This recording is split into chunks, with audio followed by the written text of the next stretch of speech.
Have a story to tell? I believe you. Ghost, cryptids, the unknown. Let's talk about it. This is My GhostCast.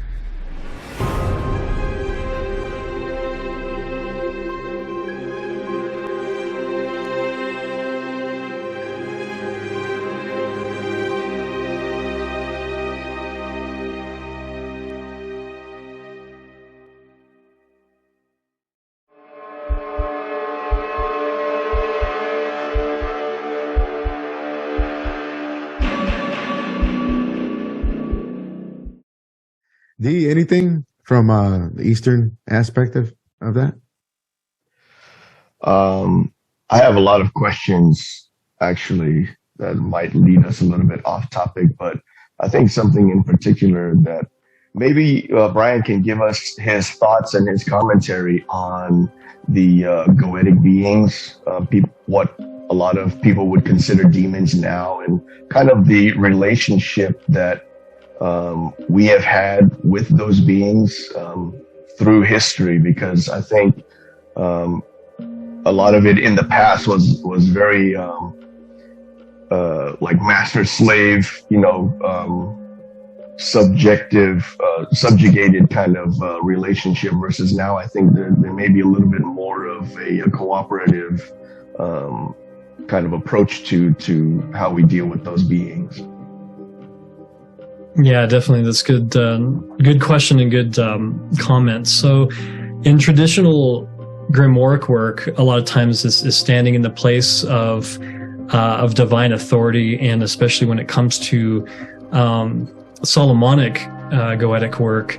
A lot of the conjurations are rather harsh, and if the spirit refuses to appear, won't appear, there's curses and restraints, and there's even a way to torture the spirit by putting its sigil in like a box and putting it over fire with stinking fumes and stuff inside, and all of these are part of this technology and compelled and honestly not even originating with the Catholic influence and basically takeover of this magical system. This is something that's even older in the Greco-magical papyri and earliest forms of spirit summoning, dealing with a demon. If you were trying to get it to do something and it didn't work, or it was trying to be frightful or something, you could get a higher god or another spirit that was ruling over it, that was stronger than it, threatened to torture it or to banish it or whatever, seal it up in a bottle, if it would not basically meet your demands. And especially these days, you find much more magicians, including myself, that unless I'm feeling directly threatened or attacked, I have magical weapons, and that's what the wand and the sword and the black handled dagger is for. But I find that I haven't really had to use these directly, and I think it is my approach where many magicians of the past, they are more interested in getting the spirit to lead them to buried treasure, or have somebody fall in love with them, or be influential and get to a position. There's a lot of these things that spirits can help with, but they would kind of bind them to do things without I think figuring out how to work with them first.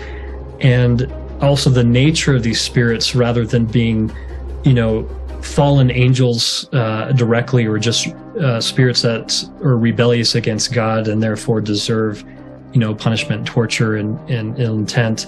A lot of these beings, if not most, especially in the 72 spirit registry of the Goetia, are prior gods and goddesses of other religions and pantheons that were basically misplaced. The names are kind of converted, mistranslated, but quite obvious, of spirits that were these deities and had relations with people in their own right when they were basically worshipped as they were. And that's not to say these spirits are all benign or safe to work with. I take a very cautious approach, and I still follow the technology. I have the magical circle. I do the blessings and holy invocations first, and I have vestments and various protective phylacteries and protective measures before conjuring some of these very powerful spirits, because they can make people's lives quite hellish. And that is not even to say that they're evil or that is their malintent. When I instruct and I talk to other people, whether Christian or pagan or magician or whatever, I tell them, especially when it comes to these ancient deities or these ancient beings, that they have basically their own agendas. They have their own way of working within the world and working with their relation with human beings, and that may or may not be harmonious or in line with a person who's trying to contact them. And I see that even for pagans that they're like, oh, this is this neat goddess of this ancient religion, and I'm gonna, do the prayers for them and light incense and do all this, and without really understanding and having a grasp on how that being really is and how people used to venerate and what the lives for those people actually were. There's a lot there that is either unknown or just unperceived by people that choose to make these connections. And it can lead, not everybody, but some people, down a wrong path. And it's often, if not usually, the fault of the human being that they have these preconceived notions or they have these imaginings about what that's going to entail, and they don't realize where magic, the reality is not the fantasy that's in their head. And that's a lot of what I deal with is people come to magic and they have more of a fantasy assumption about things, and then sometimes when the reality kind of swings back and hits them, it scares a lot of people right out of magic, or it becomes a really hard lesson dealing with spirits, especially for a lot of individuals. So there's these beings are complex. There's a lot there. They're very real, and our relationship to them is can be tumultuous. It just depends, and that's why I take a very cautious approach when I'm dealing with these spirits, and I try to find out what they're about, how they relate to me, and how, if they can assist me or a client, how that's going to be before I make any demands of them, before I ask them to do anything, so on and so forth. Wow, so there's a show out there that I watched. I guess it's a way of humanizing these entities, these beings, American Gods. You seen any aspect of that? Any of that show? Yeah, I haven't seen the show yet. People have talked about it. I just haven't gotten around to watching it. I can't make any assumptions because I haven't seen about it. But right. A lot of these beings, there's a lot of anthropomorphic, basically putting human shapes on deities that are they don't have substance. They're not material. And they're not people. And it's the same with the angels. Some of the angels are much, much more dangerous, and I would be very less likely to deal with some of these angels than I would even with the goetic spirits. They're very, very dangerous, but that's their jobs. They're very holy, but their particular office in dealing with people is very severe, and not something that you would want to, influence your life directly or your family unless you're trying to destroy it. And this is, again, going on, you have to have knowledge and kind of understand what you're dealing with and approach it very cautiously. And just because it's an angel doesn't mean that it's for you.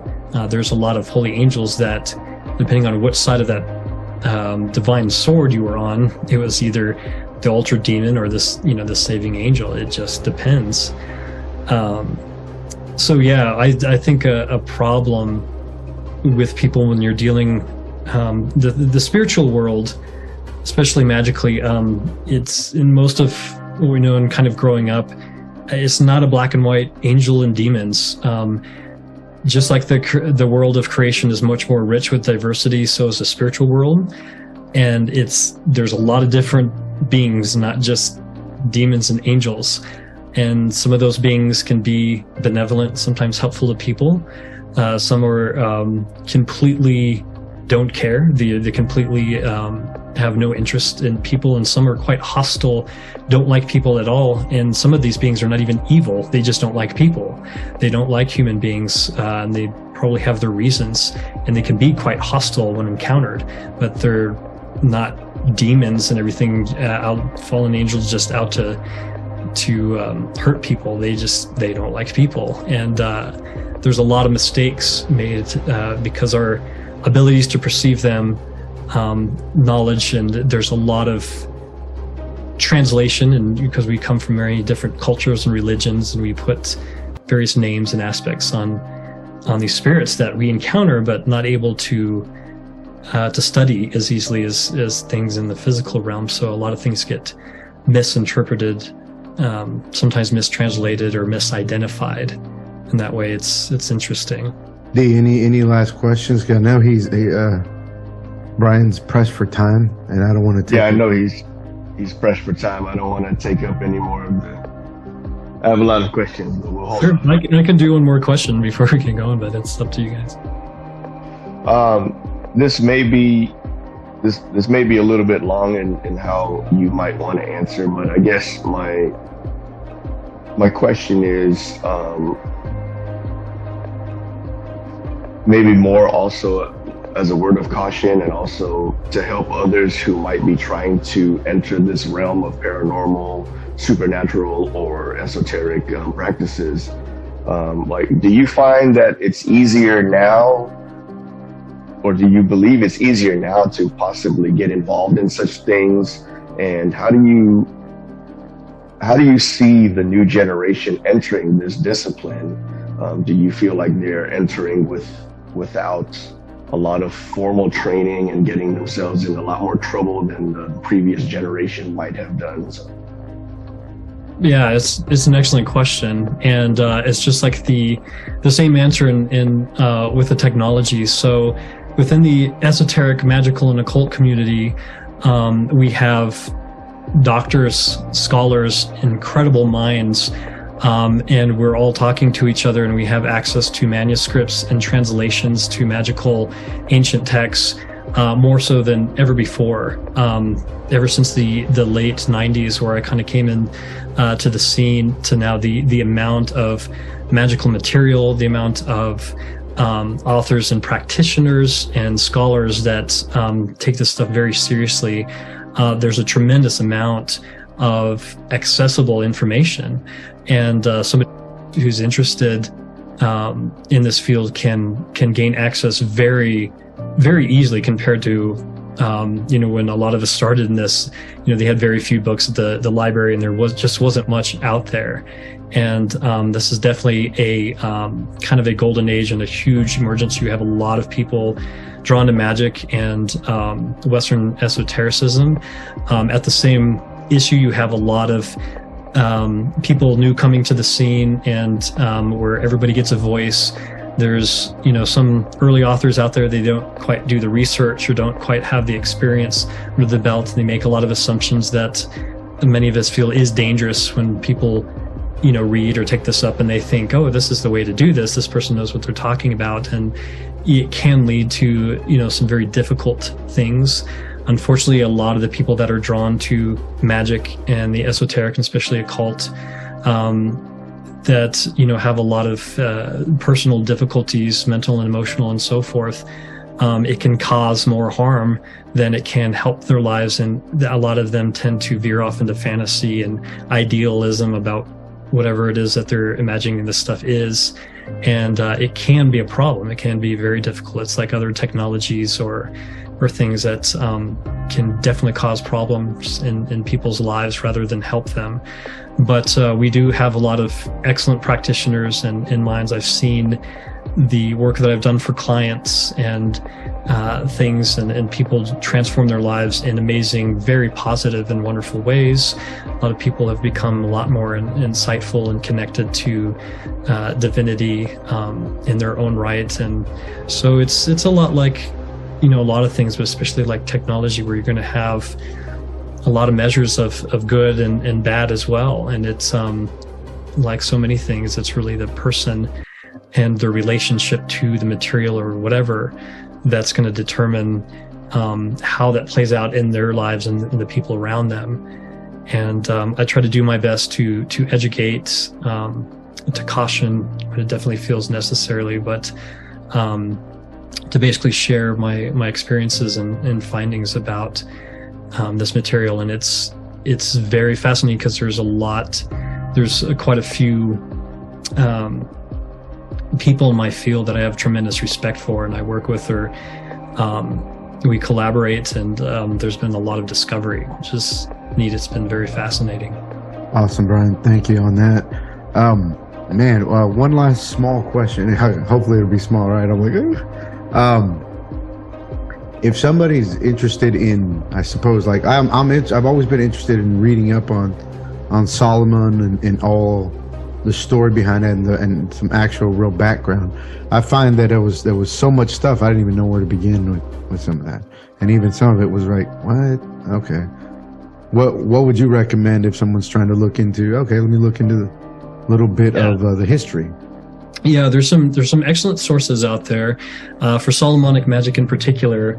One of my colleagues, Aaron Leach, he's got The Secrets of the Magical Grimoires. It's a book, and I believe it's available on Amazon, if not Llewellyn. And it's an older book, but he still does a great job of leading to somebody in about what this stuff is kind of all about and how it's become the process. But beyond him, the person I couldn't recommend more is Dr. Stephen Skinner, and he actually wrote the foreword to my last book.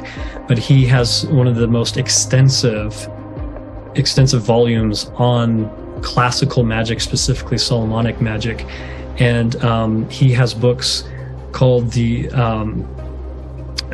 Greco-Egyptian magical techniques, where somebody can really read the early history, kind of the Egyptian origins, and going into the Greek magical papyri and how things moved into later Solomonic magic. And then he's got another book specifically called The Techniques of Solomonic Magic, and it is scholarly. There's a lot of information, but it's a serious work. And if somebody's really interested in reading and educating themselves about where the stuff came from, how it came about, and how these technologies fit together, and how the stuff works, that is one that I would recommend.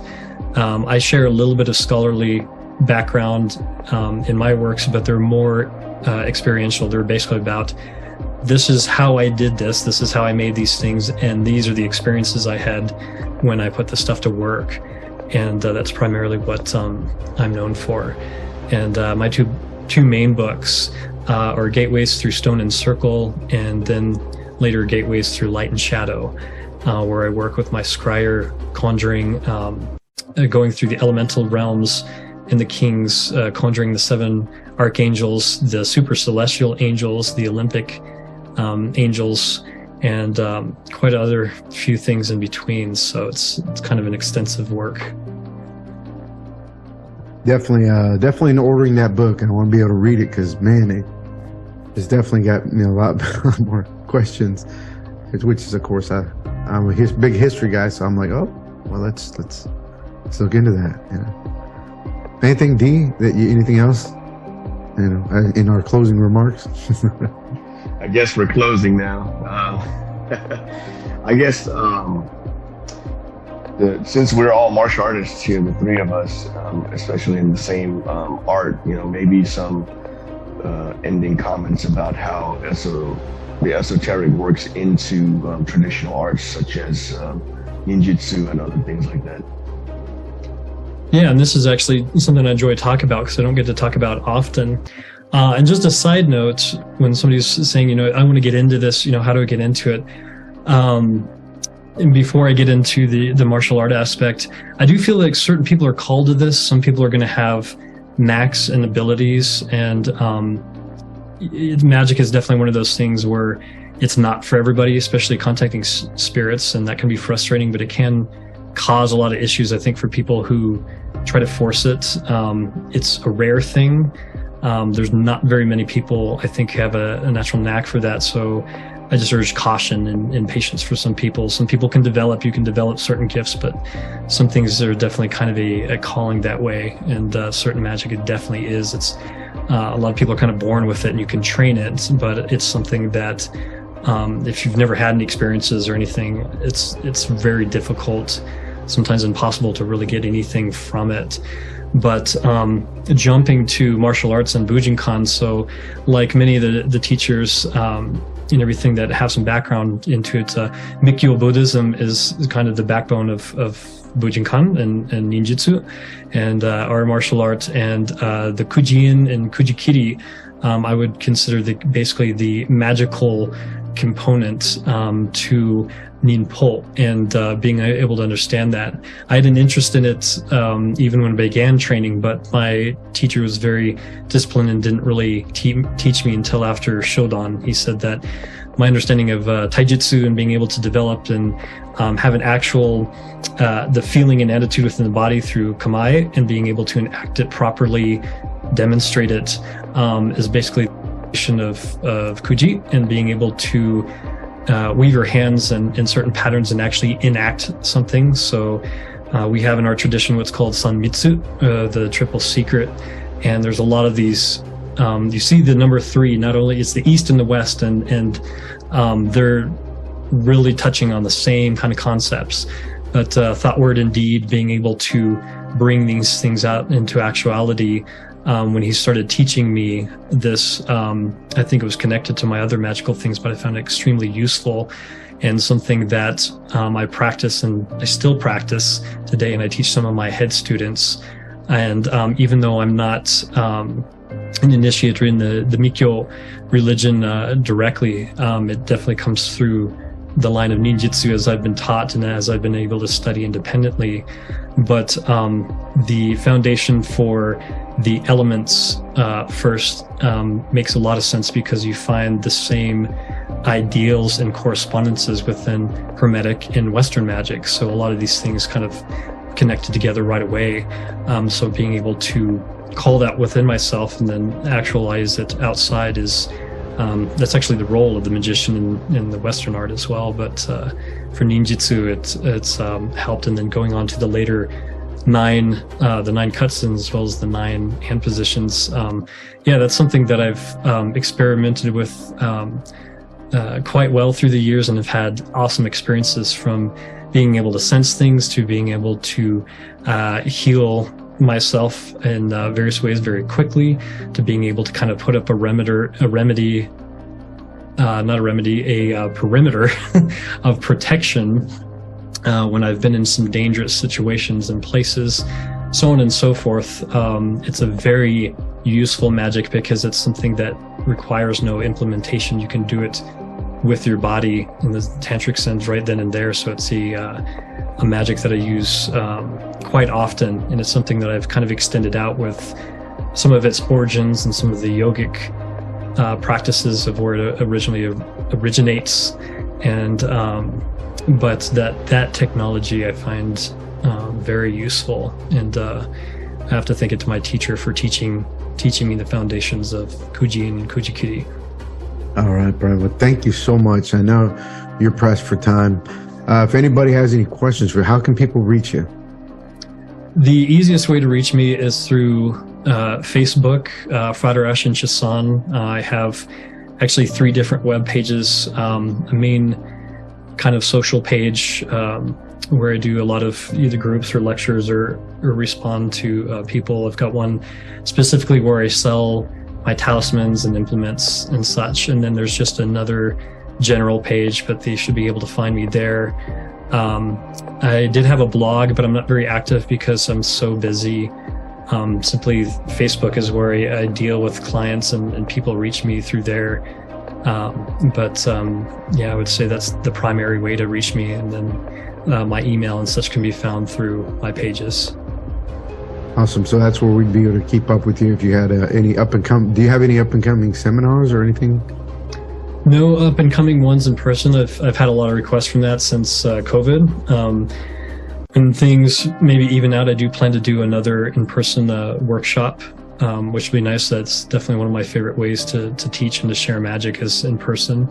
I do have 4 online magical courses that are ongoing, and they 3 of those specifically deal with certain texts of Grimoire, angelic or goetic summoning, and then I have a foundations of the ceremony, the skills of the ceremonial magician, which is kind of a primer and foundation for anybody who's kind of new or would really like a set skills of how to practice magic, you know, kind of off the get-go. And it's kind of like a in-person instruction where I have lectures and students in there, and they can also find that through the Facebook page.